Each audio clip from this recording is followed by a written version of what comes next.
രാജ്യവിരുദ്ധ പ്രവർത്തനങ്ങൾക്കായി അമേരിക്കൻ വ്യവസായി സൊറോസിൽ നിന്ന് 5000 കോടി ലഭിച്ചവരിൽ രാജീവ് ഗാന്ധി ഫൗണ്ടേഷൻ ട്രസ്റ്റും രാജീവ് ഗാന്ധി ചാരിറ്റബിൾ ട്രസ്റ്റും ഉണ്ടെന്ന് ബി.ജെ.പി. നേതാവ് ആരോപിച്ചു. ബി.ജെ.പി. എം പി നിഷികാന്ത് ദുബെയാണ് ലോക്സഭയിൽ ശൂന്യവേളയിൽ ഇക്കാര്യം ഉന്നയിച്ചത്. രാജ്യത്ത് അഗ്നിവീർ പദ്ധതിക്കെതിരായ സമരത്തിനും ജാതി സെൻസസിനായ പ്രക്ഷോഭത്തിനും പിറകിൽ ഈ പദ്ധതിയുടെ ഗുണഭോക്താക്കളാണെന്ന് നിഷികാന്ത് ദുബെ ആരോപിച്ചു. രാജ്യത്ത് തീവ്രവാദവും നക്സലിസവും വളർത്തുന്നവർക്കും വിദേശ സഹായം കിട്ടുന്നുണ്ടെന്നാണ് നിഷികാന്ത് ദുബെയുടെ ആരോപണം. വിവിധ രാജ്യങ്ങളിലെ ഭരണകൂടങ്ങളെ അട്ടിമറിക്കാൻ US സഹായം ഉപയോഗിക്കുന്നു എന്നതിന്റെ പേരിലാണ് ഇപ്പോൾ ഡൊണാൾഡ് ട്രംപ് ഭരണകൂടം USAID നിർത്തുന്നത്. ജോർജ് സൊറോസിന്റെ ഓപ്പൺ സൊസൈറ്റി ഫൗണ്ടേഷൻ 5000 കോടി രൂപ ഇന്ത്യക്കാർക്കായി നൽകിയിട്ടുണ്ടോ? ഇതിൽ രാജീവ് ഗാന്ധി ഫൗണ്ടേഷനും രാജീവ് ഗാന്ധി ട്രസ്റ്റുമുണ്ടോ എന്നാണ് പാർലമെന്റിൽ അദ്ദേഹം ചോദിച്ചത്. Overseas Congress chairman Sam Pitroda, Rajiv Gandhi foundation CEO Vijay Mahajan എന്നിവർക്കെല്ലാം US സഹായം ലഭിച്ചിട്ടുണ്ട്.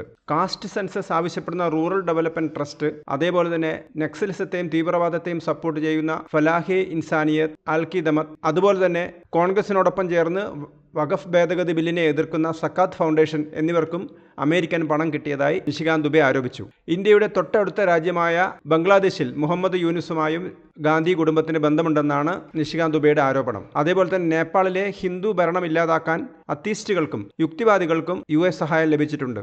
ഇത് മൻമോഹൻ സിംഗിന്റെ കാലത്താണ് നടന്നതെന്ന് അദ്ദേഹം പറഞ്ഞു. अभी अमेरिका में सत्ता परिवर्तन हुआ है, माननीय राष्ट्रपति ट्रंप बैठे और उन्होंने USAID जो है वो कंप्लीट बंद कर दिया. इस आधार पर बंद कर दिया कि USAID वर्षों से केवल भिन्न भिन्न सरकारों को गिराने के लिए ही अपना पैसा खर्चा करती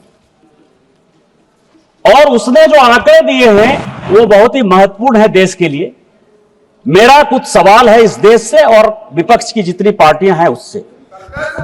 पहला सवाल आपके माध्यम से सरकार से, पहला यह है कि USAID ने open society foundation George Soros को 5000 करोड़ रुपया भारत को टुकड़े करने के लिए दिया या नहीं दिया?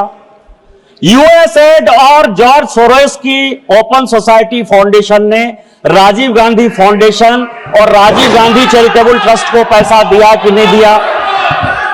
तीसरा, ओवरसीज कांग्रेस के जो अध्यक्ष हैं सैम पित्रोदा साहब, उनको USAID ने पैसा दिया या नहीं दिया?